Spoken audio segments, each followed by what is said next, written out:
কিরে পটল, কই গেলি? দড়িটা দে।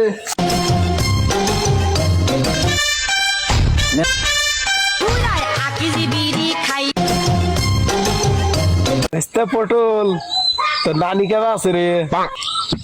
আমার নানি এটা পুটকির ভিতরে আছে। আচ্ছা বাইস্তে, তোর নানিটাই পুটকির বিদ্যে দিলি, তোর শাশুড়ি হাতে কি আমাকে বিয়ে দিবু? নানি তো যেমন পুটকির ভিতরে, এবার ইচ্ছা যে সাগুয়ার ভিতরে আর এ পটলের হাতে কথা কয়ে পারবো না। বাইস্তে বাসটা দে তো রে।